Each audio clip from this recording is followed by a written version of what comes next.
we're going to go ahead and get started. We have a number of members who have signed up to be here, but the most important ones are already here. Right?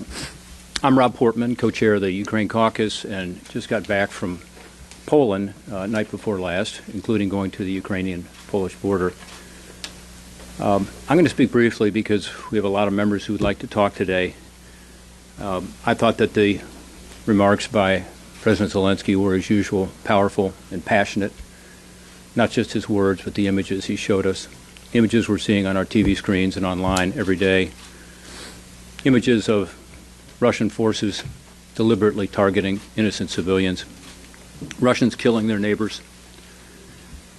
What the Ukrainians want, and what President Zelensky asked for again today, was the ability to protect themselves. The ability to have a fighting chance against the overwhelming Russian forces, particularly in the air. What we need to do is change our approach. We need to be more creative and quickly in providing the Ukrainians what they need to protect themselves. This does mean anti-aircraft weapons. This does mean planes. This does mean drones.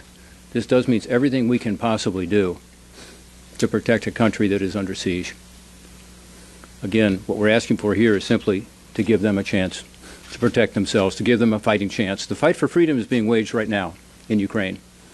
In many respects, it's our fight. And that's why we need to be there, standing side by side with Ukrainians for freedom. I'm going to anticipate a question, if that's okay, which is going to be, well, how can you guys tighten the sanctions? How can you get the planes to Ukraine? The administration is going to oppose these things. And let me just give you a sense of why we're optimistic about changing the opinion of the administration on how tough to be here against Russia. And I have 5 reasons. One is the inability for the United States to send Stinger missiles from the United States. That was the administration's position at one point. Another would be the SWIFT sanctions. Remember, they were against putting sanctions on banks through the SWIFT international banking system. Third would be stopping Nord Stream 2. The administration was against it. In fact, they exercised the waiver to be able to continue Nord Stream 2 instead of sanctioning it as it had been. Revoking PNTR, that's the issue of trade. Why should they get access to our market? It's a privilege, not a right. They were against it. The oil ban. Recall the administration was against this ban on oil. This is Russian oil that was providing the Russian government and the war machine of Vladimir Putin $40 to $50 million a day. In every one of those cases, the administration moved from being against these things to being for them. So I think we've had an impact, and we need to continue to push what we think is the best policy to try to save Ukraine. I agree with what Senator Sullivan just said.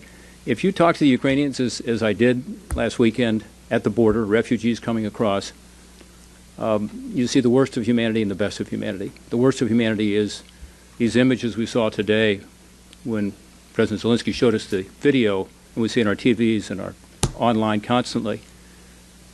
But we also saw the best of humanity in refugees helping one another, and refugees with an incredibly traumatic, sad story, but also hope and confidence that liberty will win out. But they want our help. Of the probably 24 refugee families I talked to, all but a couple said basically the same thing, which is cover the skies. Help us. Help us protect us from these bombardments coming from the air.